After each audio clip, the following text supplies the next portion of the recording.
गाड़ी में सोना अच्छी बात नहीं है।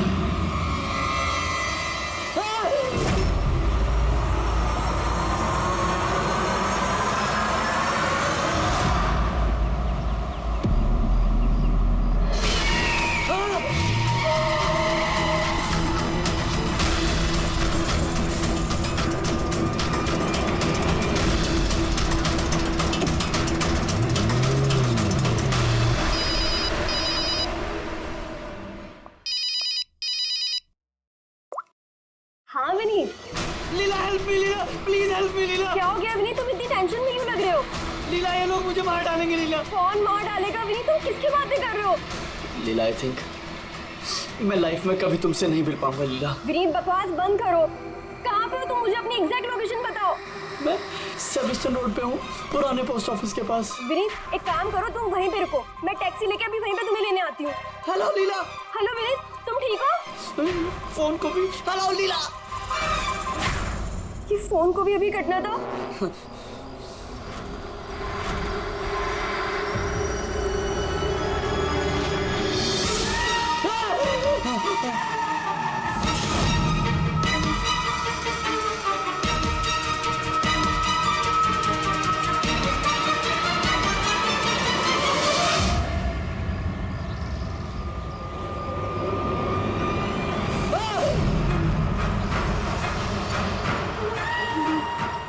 भगवान प्लीज हेल्प मी, मुझे मेरे घर तक पहुंचा दो प्लीज।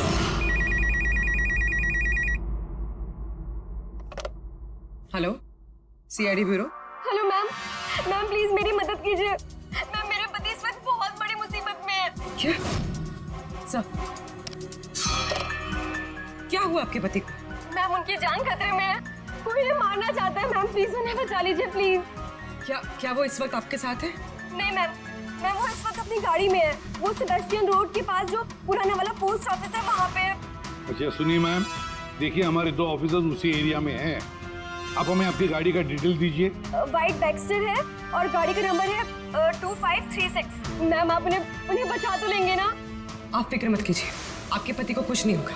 ओके पूर्वी, अभिजीत को फोन करो, उसे गाड़ी की डिटेल्स दे दो और उससे बोलो कि अर्जेंट है।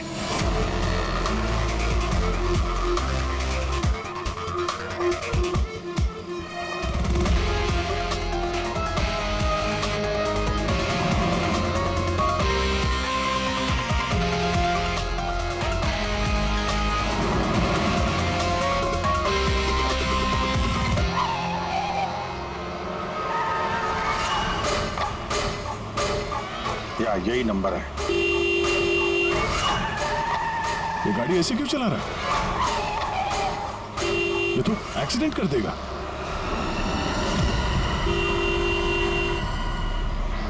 मुझे माफ कर दो, मुझे माफ कर दो, मैं मरना नहीं चाहता, मुझे माफ कर दो। किससे बातें कर रहा है? गाड़ी में तो कोई नहीं है। अरे विनीत किससे बात कर रहा है? गाड़ी में कोई नहीं है। अंदर हो तुम लोग, तुम्हें दिखाई नहीं दे रहा? इतने सारे लोग मुझे बुला रहे हैं। कर क्या रहा है ये? मुझे माफ कर दो, मैं मरना नहीं चाहता। पागल हो गया लगता है। विनीत विनीत विनीत, तुम्हारी जान को खतरा हो सकता है, रुक जाओ।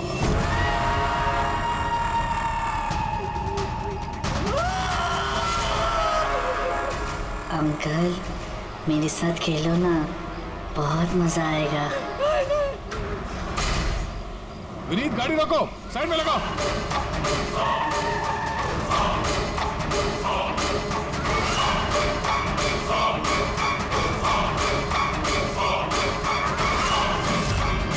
रुक जाओ विनीत विनीत।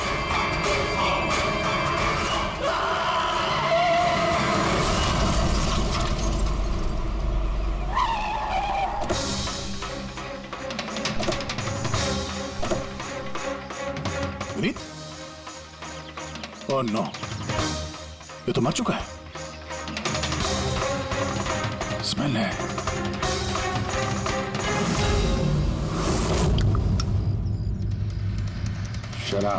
शराब पी के गाड़ी चला रहा था, लेकिन ये गाड़ी में बात कैसे कर रहा था? शराब के नशे में बड़बड़ा रहा होगा। शराब पी के तो यही होता है, एक्सीडेंट। आपने तो मुझसे वादा किया था ना कि विनीत को कुछ नहीं होगा। तुम्हें क्या हो गया? देखिए मैडम, अगर उनकी जान को किसी और से खतरा होता तो हम उन्हें जरूर बचा लेते, लेकिन वो तो खुद ही शराब पी के गाड़ी चला रहे थे। आप तो जानती हैं कितना खतरनाक है। नहीं, उनकी जान खुद उनकी वजह से नहीं गई है, बल्कि उन लोगों की वजह से गई है जो इतने दिनों से उन्हें परेशान कर रहे थे। कौन लोग? सुबह शाम सोते जागते हर वक्त वो उन्हें सताते रहते थे। वो इतना ज्यादा परेशान हो गए थे कि उन्होंने अपने बिजनेस पे भी पूरी तरह से ध्यान देना बंद कर दिया था। किन लोगों की बात कर रही हैं आप? जरा साफ साफ बताइए। मैम, विनीत की मौत हमारे सामने हुई थी और उस वक्त कार में उसके अलावा और कोई भी नहीं था, तो उसकी मौत का दोष आप किसी और को कैसे दे सकती हैं? क्योंकि उनका खून हुआ है। मर्डर है ये, मर्डर। मर्डर हुआ है? आप जानती है किसने किया ये? आत्माओं ने। भले ही आप लोगों ने वो आत्माएं नहीं देखी होंगी, लेकिन विनीत उन्हें साफ साफ देख सकते थे। सीआईडी आत्माओं को नहीं मानती। आप भी मानते सर। अगर आपने वो 2 हफ्ते पहले वाला नजारा देखा होता। लीला उठो, उठो लीला, लीला उठो। विनीत, विनीत,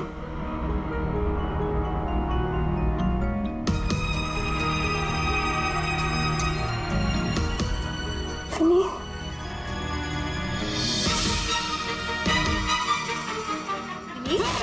लीला, क्या विनीत? वहाँ देखो, कबर्ड के ऊपर। क्या है वहाँ विनीत?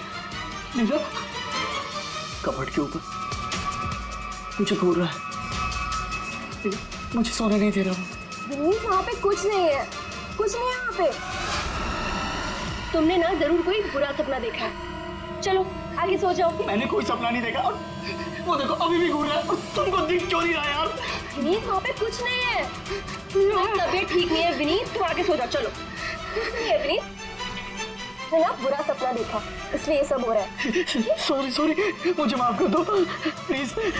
एक मिनट, ये विनीत किस चीज के लिए माफी मांग रहा था? ये तो मुझे भी नहीं पता सर। विनीत काम क्या करता था? सर, उनकी कंपनी हॉस्पिटल्स में मेडिकल इक्विपमेंट सप्लाई करती थी। आप श्योर हैं कि वो विनीत का खून आत्मा नहीं किया? सर, मुझे पहले तो नहीं लगता था, क्योंकि ना तो मैंने कभी कोई आत्मा देखी थी और नहीं कभी मैंने उनकी आवाज सुनी थी। लेकिन बाद में मुझे विनीत की बातों पे यकीन होने लगा कि वो सच कहता था।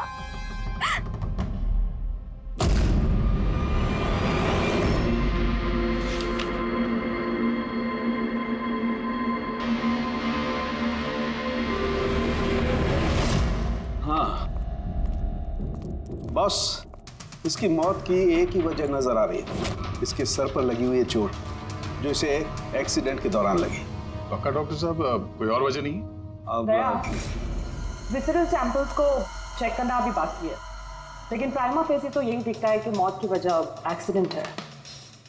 तो बॉस, इसके खून में हमें अल्कोहल की बहुत ज्यादा मात्रा मिली। मुझे लगता है उसी की वजह से इसे हेलुसिनेशन होने लगे और इसने टक्कर मार दी। मतलब ये खून का मामला नहीं है।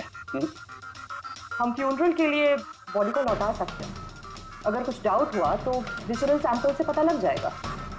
पता नहीं सर क्यों अभी मुझे ऐसा लग रहा है कि ये केस उतना सीधा नहीं है, क्योंकि जब हमने लीला से पूछा कि ये विनीत किससे माफी मांग रहा था तो वो बात को टाल गई। हम लोग भी फ्यूनरल में जाएं क्या?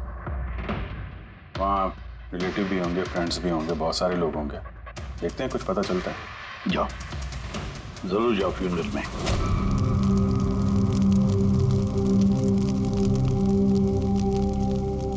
अच्छा हुआ मर गया। ऐसे गलत लोगों के साथ ऐसा ही होना चाहिए। तुमने बिल्कुल ठीक कहा, इसकी मौत इससे बदतर होनी चाहिए थी। बस अब उस दिन का इंतजार है जब उन दोनों की भी चिता जलते हो देखूंगा। उस दिन तुम सबको बहुत बड़ी पार्टी दूंगा मैं। क्या प्रॉब्लम क्या तुम्हारी? हाँ, यहाँ पर एक आदमी की चिता जल रही है, शौक मनाने के बजाय जश्न मनाने की बात करो तुम लोग। क्यों ना मनाऊं जश्न? अरे असली जश्न तो उस दिन मनेगा जिस दिन ये दोनों भी अग्नि की भेंट चढ़ेंगे। वो दोनों अग्नि की भेंट चढ़े या ना चढ़े, तुम सीआईडी की हद पे जरूर चढ़ोगे। सर अगर आप लोग सीआईडी से हैं तो आपको मुजरिमों का साथ देने के बजाय हम लोगों को इंसाफ दिलाना चाहिए सर। एक मिनट, कहना क्या चाहते हो? पूरी बात बताओ। सर मेरा नाम रोहित है और मेरे पिताजी पर्पल हॉस्पिटल में एडमिट थे। डॉक्टर सर वो वेंटिलेटर पे। डॉक्टर, नर्स डॉक्टर का रिलैक्स। मेरे पिताजी मर रहे हैं वहाँ पे, प्लीज डॉक्टर को बुलाइए प्लीज। क्या हुआ? क्यों शोर मचा रहे हो? शोर न मचाऊं तो क्या करूं? मेरे पिताजी मर रहे हैं वहाँ पर और आपके साथ यहाँ बैठकर मक्खियाँ मार रहे हैं। आप शांत हो जाइए प्लीज, आप जाइए पेशेंट के पास, हम आते हैं। मैम प्लीज जल्दी कीजिए प्लीज। हाँ गजब हो गया, सारे के सारे वेंटिलेटर्स एक एक करके बंद हो रहे हैं। यस मैम, हमारे 2 इंटर्न्स मैनुअली ऑक्सीजन दे रहे हैं कुछ पेशेंट्स को। मैम हर पेशेंट के साथ ऐसा नहीं हो सकता, अगर वेंटिलेटर्स ठीक नहीं हुआ तो पेशेंट मर जाएंगे। धीरे बोलो। अरे ये हॉस्पिटल के रेपुटेशन का सवाल है, अगर मरीजों के घर वालों को पता चल गया है ना फिर बवाल हो जाएगा। डॉक्टर आप प्लीज 2 मिनट का वक्त दीजिए, हम सोल्यूशन। मैम एक एक करके सारे वेंटिलेटर्स बंद हो रहे हैं, बाकी के वार्ड्स में चेक करो। Okay ma'am. अरे वो सप्लाई विनीत को फोन करो ना, वो ही अभी कुछ कर सकता है, बस टेंशन लेने की जरूरत। डॉक्टर महक, हुआ क्या है सर? वेंटिलेटर बंद हो रहे हैं सारे। आप प्लीज शांत रहिए, मैं बात करती हूँ ना। सर एक एक करके सारे वेंटिलेटर्स बंद हो गए। क्या ऐसे कैसे हो सकता है?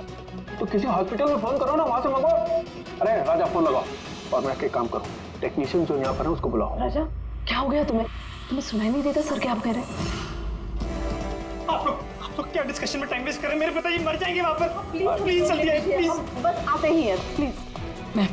Ma'am very bad news, 2 patients की जान चली गई है, 5 पेशेंट्स बहुत क्रिटिकल कंडीशन में हैं। सर अगर आज हम लोगों का परिवार हमारे साथ नहीं है तो उसके जिम्मेदार सिर्फ और सिर्फ ये 3 लोग हैं, विनीत, महक और राजा। ये विनीत तो इक्विपमेंट सप्लाई करता था ना? जी सर। और ये महक राजा? सर जिस दिन ये हादसा हुआ उस दिन महक डॉक्टर इंचार्ज थी और राजा हॉस्पिटल का एडमिन संभालता था। ये सिर्फ राजा और महक आए हॉस्पिटल से या और लोग भी आए वहाँ के? आए ना सर, वो हेड नर्स परिणीता, वो शेखर जो कि मेंटेनेंस में है, और वो डॉक्टर केदार इस हॉस्पिटल के मालिक। ठीक है, अभी शांत हो जाओ। हम इस मामले के तह तक जाएंगे। अगर तुम्हारे पिताजी के साथ नाइंसाफी हुई है तो उन्हें इंसाफ जरूर मिलेगा।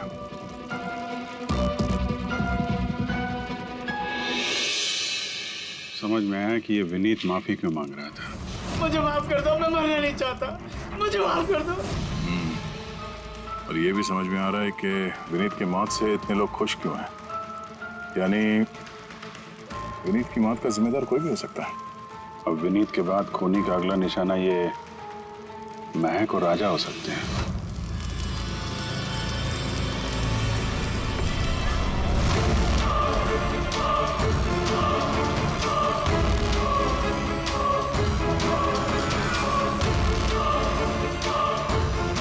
मुझे माफ कर दो।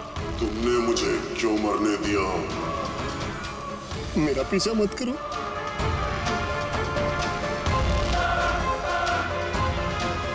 ये बात किससे कर रहा? मेरा पीछा मत करो। उन्हीं काल्पनिक लोगों से जिससे विनीत बात कर रहा था। शायद तुम मुझे बचा सकती थी। क्यों मरने दिया मुझे?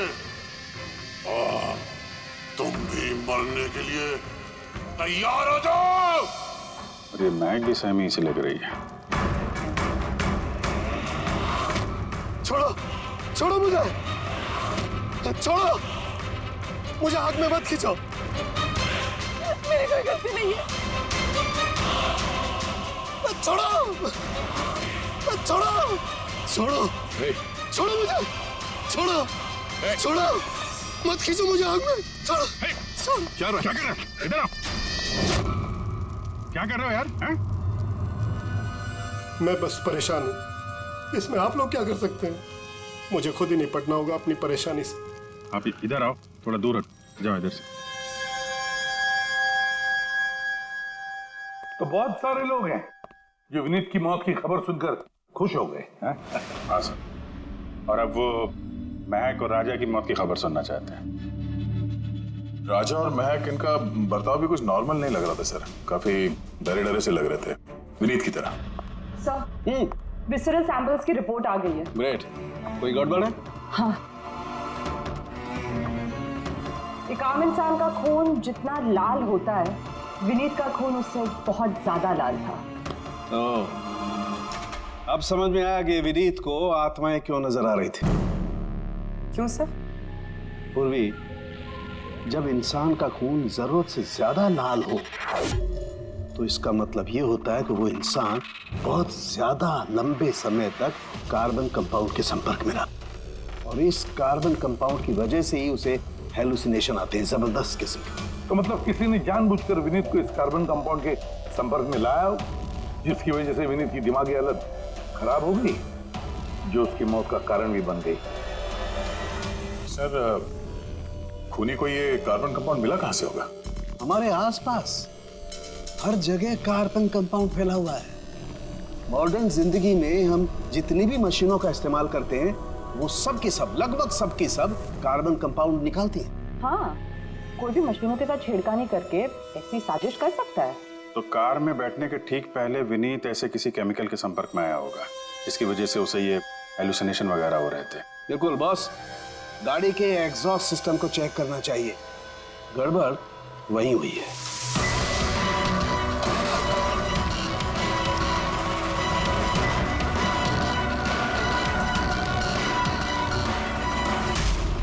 सालों के सर तो सही बोले थे सर। भाई, इसमें से तो केमिकल भर के आ रहा है। एक बात तो पक्की है पंकज, आत्मा कोई नहीं थी। हाँ सर, इसका मतलब अब खूनी के निशाने पे दो लोग हैं, राजा और महक।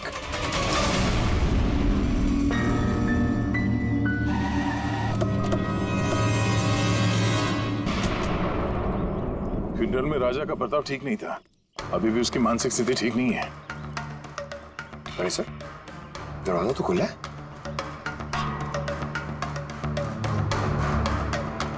ये खूनी राजा तक पहुंच तो नहीं गया? ये क्या माहौल है? कैंडल्स,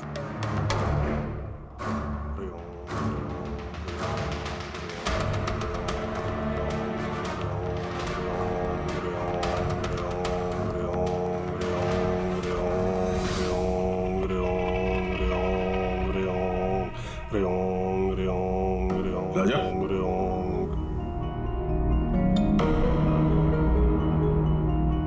आप ठीक हो? कौन है आप लोग? सीआईडी। विनीत के अंतिम संस्कार में मिले थे हम लोग, दिमाग में कूदने वाले थे, हमने तुम्हें रोका था, भूल गए? अब आप लोगों को मुझे रोकने या बचाने की जरूरत नहीं पड़ेगी। जब तक विनीत का खूनी पकड़ा नहीं जाता, तुम्हारी जान को भी खतरा है। अच्छा, सच सच बताना, उन 12 मरीजों की मौत क्या तुम्हारी लापरवाही की वजह से गई थी? खबरदार जो मुझ पर ऐसा गंदा और झूठा इल्जाम लगाया था। मैं निर्दोष हूं और कोई नहीं मरा मेरी वजह से।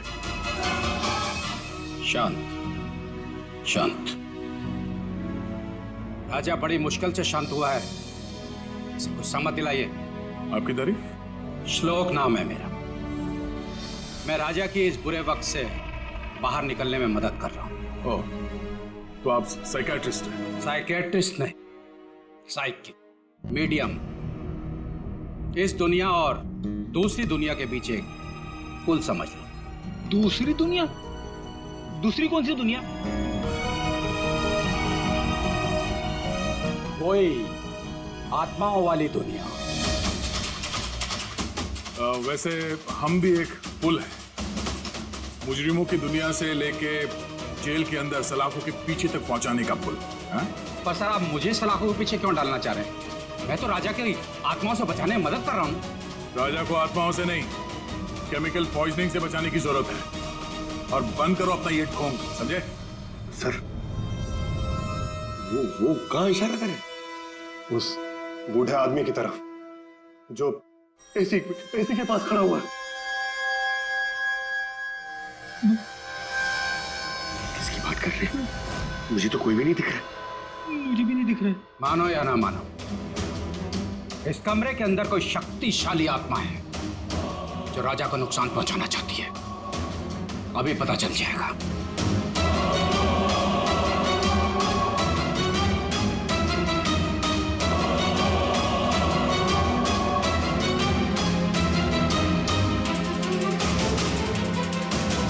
मीटर से आत्मा दिखेंगे?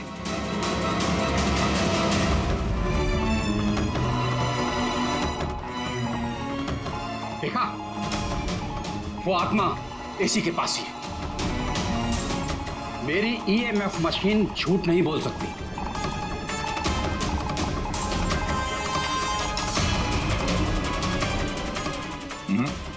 पर हमारा भी ये मीटर गलत नहीं हो सकता, समझे? तेरी लगता है राजा को कार्बन कंपाउंड का असर उसकी गाड़ी से ही हुआ है। एक काम करो, ये मीटर ले जाओ, उसकी कार चेक करो। रेडी? पंकज, बताओ महक, विनीत के फ्यूनरल पे क्या देखा तुम? मैंने किसी को नहीं देखा, कुछ भी नहीं देखा। झूठ मत बोलो। अगर कुछ नहीं देखा तो वहां से डर के भागे क्यों? मैं झूठ नहीं बोल रही हूँ, मैंने सच में किसी को नहीं देखा।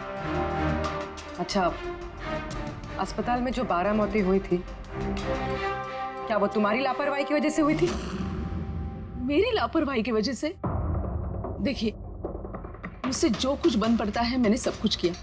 मैंने डॉक्टर केदार से भी बात की, लेकिन उन्होंने कुछ एक्शन लिया ही नहीं, तो मैं और क्या करती। अच्छा, तो फिर इसमें डॉक्टर केदार की गलती है? उनसे भी ज्यादा गलती है उस राजा की।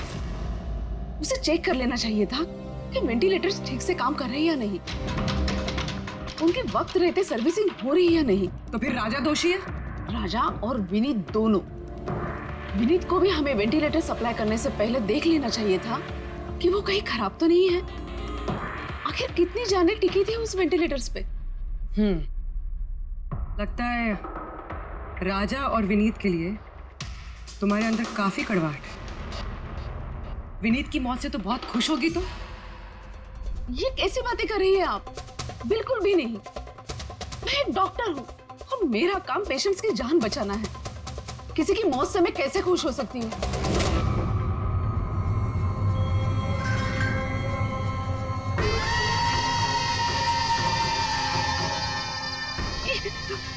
वो आ गया, वो आ गया, वो देखिए। लेकिन यहाँ तो कोई नहीं। पीछे है। यहाँ पर कोई नहीं है। देखो, तुम घबराओ मत, जब तक मैं हूं।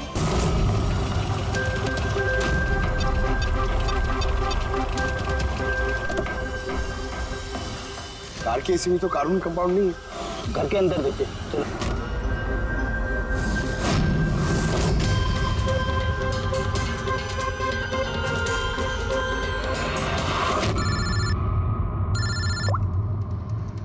हाँ पूर्वी, महक के घर पे कोई केमिकल नहीं मिला? ठीक है, जब तक वो खूनी पकड़ा नहीं जाता तुम उसके साथ ही रहो, ठीक है? सर, हाँ, कार्बन कंपाउंड यहाँ पे भी नहीं है। कहीं कोई केमिकल नहीं मिलेगा। विज्ञान की दुनिया और केमिकल की दुनिया के अलावा भी कोई दूसरी दुनिया है, मानो या ना मानो। चुप, वो बंद। और जब तक बोलने को नहीं कहा जाए मुंह खोलना नहीं। राजा जी, आपको डरने की कोई जरूरत नहीं है। हम लोग हैं यहाँ पर, जब तक वो खूनी पकड़ा नहीं जाता सीआईडी आपके साथ ही रहेगी। मुझे सीआईडी की जरूरत नहीं है, ये है ना मेरी सुरक्षा करने के लिए। यार ये कैसे हो सकता है? ना राजा के घर में केमिकल मिला, ना महक के घर में केमिकल मिला, कैसे हो सकता है? सर, हमने राजा के घर को अच्छी तरह से चेक किया, एक एक कोना देखा, गाड़ी भी चेक की, कहीं कुछ नहीं मिला। हाँ, मगर क्या अगर कोई केमिकल का इस्तेमाल ही नहीं हुआ है तो फिर राजा और महक को हेलुसिनेशन हुए कैसे? कोई तो वजह होनी चाहिए। और सर, जिस तरीके से विनीत के कार के एसी में केमिकल का इस्तेमाल किया गया है, ये किसी नौसिखिया का काम नहीं लगता है। तो कोई एक्सपर्ट। एक काम करते हैं, मरने वालों के घरों में देखो, शायद कोई ऐसा आदमी हो जो केमिकल्स के बारे में अच्छी जानकारी रखता हो, कोई केमिकल्स में एक्सपर्ट। और हाँ, हॉस्पिटल के उस स्टाफ को बुलाओ चीफ नर्स जो है ना, हेड नर्स परिणीता, फिर हेड टेक्नीशियन शेखर और मालिक केदार, तीनों को बुला। सर देखते हैं।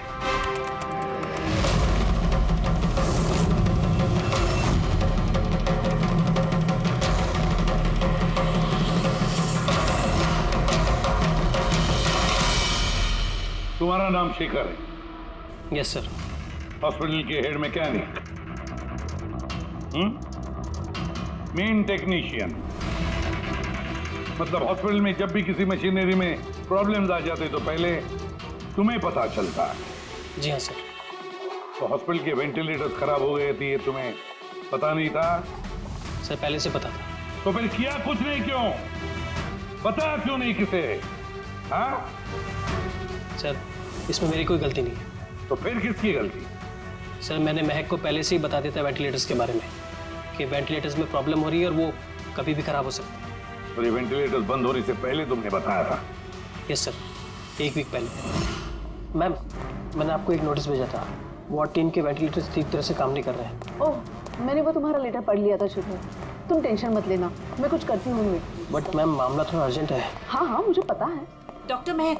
यस मैम, आपको अकाउंट्स डिपार्टमेंट में इमीडिएटली बुलाया है। हाँ ओके चलो। Okay ma'am. तुरंत वही शेखर, मैं कुछ ना कुछ करूँगी पक्का। बट सर उन्होंने मेरी बात को सीरियसली लिया ही नहीं। हाँ, महक ने वेंटिलेटर्स खराब होने पर पेशेंट्स को बहुत बचाने की कोशिश की, मगर राजा सर इतने घबरा गए कि कुछ कर ही नहीं पाए। शेखर जी, तुम कितना सच बोल रहे हो, कितना झूठ, ये तो हम पता लगा ही लेंगे। सर महक की कोई गलती नहीं है, उसने मुझे वेंटिलेटर्स खराब होने के बारे में पहले ही बता दिया था। लेकिन आपने क्या किया? सर मैंने हॉस्पिटल के एडमिन हेड को बता दिया था, राजा को, क्योंकि हॉस्पिटल के जितने भी ये मशीनरी है उनकी देखरेख की जिम्मेदारी एडमिन हेड की होती है सर। तो आपने एडमिनिस्ट्रेटिव हेड राजा को बता दिया और आपकी जिम्मेदारी खत्म हो गई। आप मालिक है ना इस हॉस्पिटल के, तो जिम्मेदारी खत्म कैसे होती है आपकी? सर मैंने अपनी जिम्मेदारी निभाई, तभी तो मैं खुद गया राजा के केबिन में। राजा। जी सर। ये सब क्या कर रहे हो? अरे ये सब जरूरी नहीं है, इतने सारे मरीजों की सांसें वेंटिलेटर के भरोसे चल रही हैं, तुम यहाँ बैठे हो, अरे कुछ करो ना। जी सर, मैं अभी सप्लायर से बात करके वेंटिलेटर बदलवा देता हूँ। प्लीज प्लीज जल्दी करो। जी सर मुझे समझ में नहीं आ रहा कि उन्होंने वेंटिलेटर्स बदलवाए क्यों नहीं। मैं हैरान हूँ सर, कोई भी केदार जी पे उंगली उठा नहीं रहा। हर कोई राजा, विनीत और महक के पीछे पड़ा हुआ है। वही तो, हॉस्पिटल के मालिक है ना केदार जी, तो पूरी की पूरी जिम्मेदारी भी केदार जी तुम्हारी है। लेकिन सर अब मैं खुद जाके तो रिपेयर नहीं कर सकता ना वेंटिलेटर्स।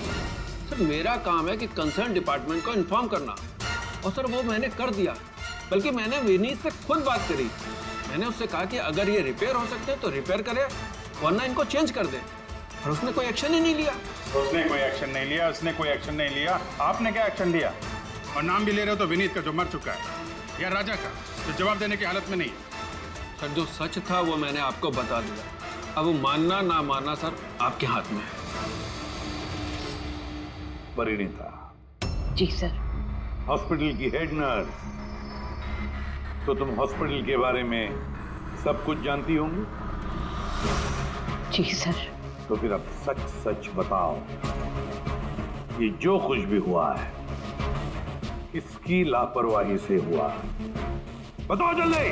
हाँ सर, बताती हूँ। मेरे साथ धोखाधड़ी करने की कोशिश मत करना राजा। और हाँ, अगर मशीनों में कोई फिजिकल डैमेज है वो वारंटी में नहीं आता। अगर तुमको नए वेंटिलेटर चाहिए तो पूरी कॉस्ट पे करनी होगी, समझा? मैंने तुमसे घटिया इंसान आज तक अपनी जिंदगी में नहीं देखा। अब ना तो हमारा हॉस्पिटल तुमसे कोई सामान लेगा और ना ही शहर का कोई दूसरा हॉस्पिटल। सुनो, ये धमकी किसी और को देना। जानता नहीं तुझे मैं कौन हूँ, जो करना है कर ले।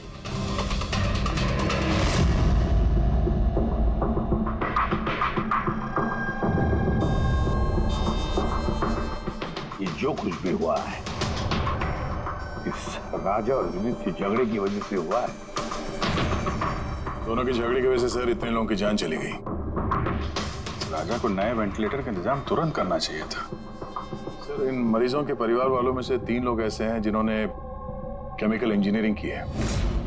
अच्छा, 3 लोग? तो फिर उनकी कुंडली निकालो, देखते हैं।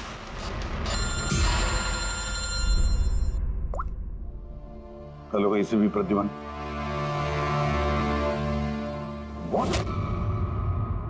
ठीक है, हम अभी पहुंचते हैं। क्या हो सर? दया, मौत तो इसकी सर पे चोट लगने की वजह से हुई। लगता है छत से कूद गया ये। जरूर हेलुसिनेशंस इतने भारी पड़ गए होंगे कि दिल मिलाकर राजा ने ऊपर से छलांग लगा दी। और तुम ख्याल रखने वाले थे ना इसका?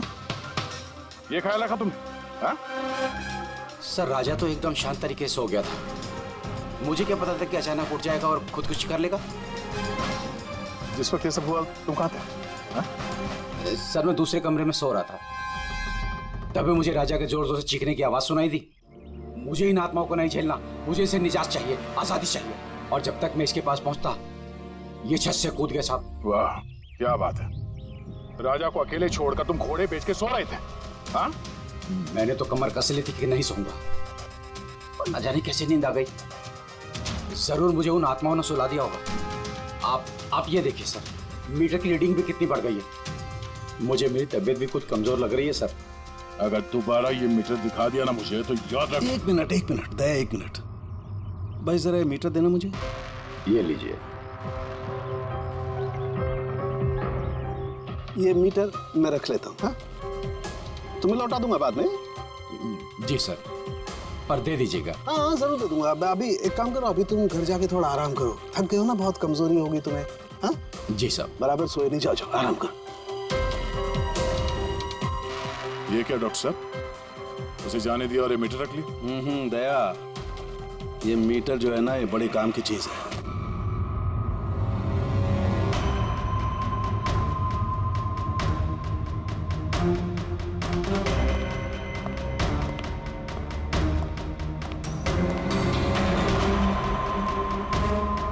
इस रूम में चेक करता हूं। हाँ सर। नहीं, ऊपर चलते हैं।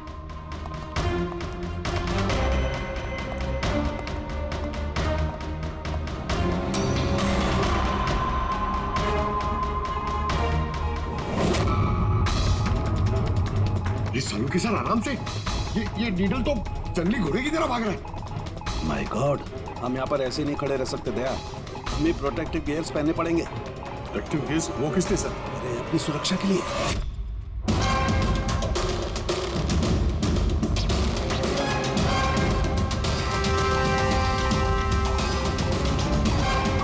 ये देखो, सबसे ज्यादा मीटर रीडिंग यहीं पर है, इस एसी के नीचे।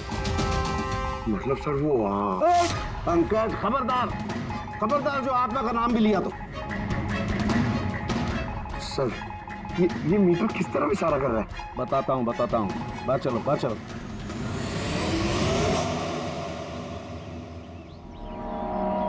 देखा दया, ये है EMF, इलेक्ट्रोमैग्नेटिक फील्ड डिटेक्ट करता है ये।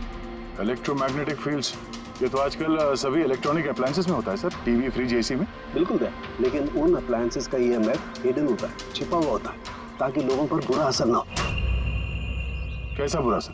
इसकी वजह से लोगों को नौशिया हो सकता है, जी घबरा सकता है, बेचैनी हो सकती है, और अगर ज्यादा देर तक संपर्क में रहे तो हेलुसिनेशन होना भी कोई बड़ी बात नहीं है।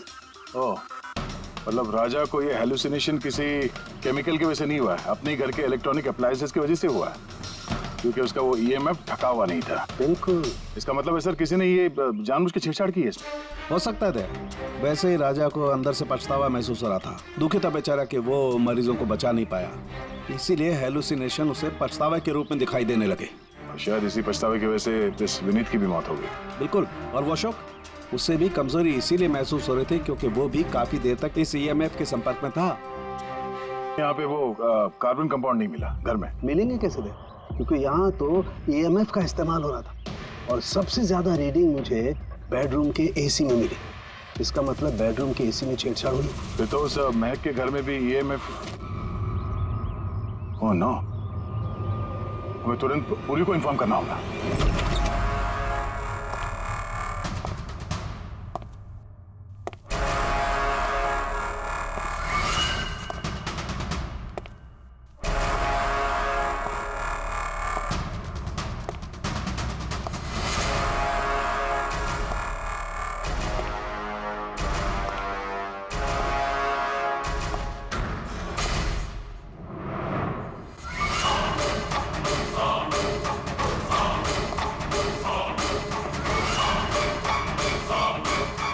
जान लेकर चैन नहीं पड़ा तुम्हें, जो फिर से मुझे मारने आई हो।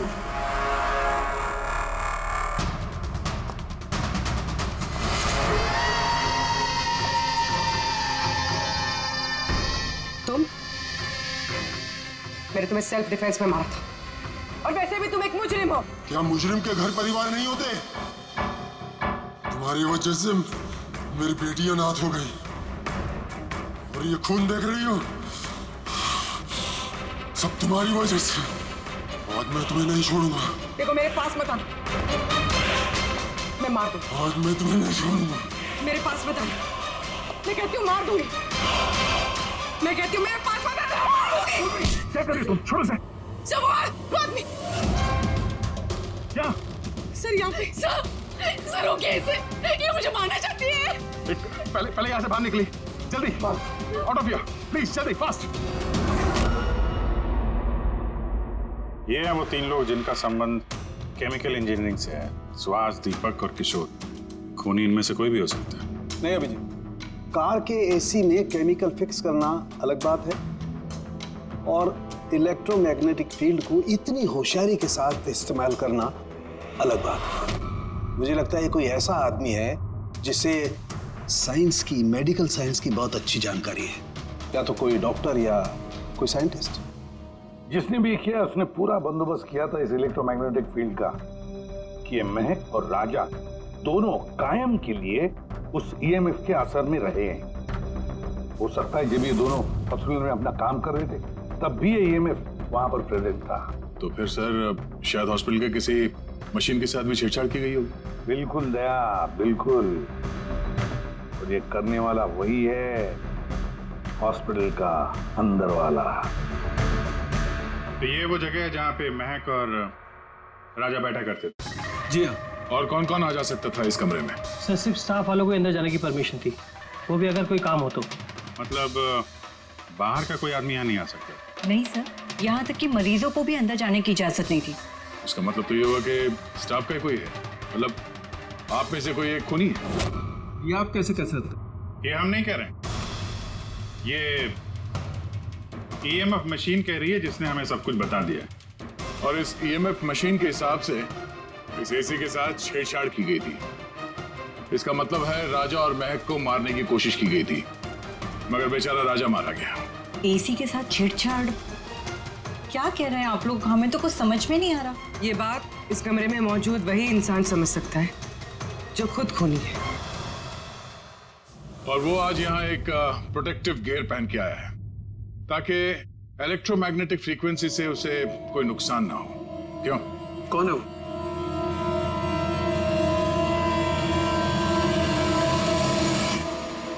यहाँ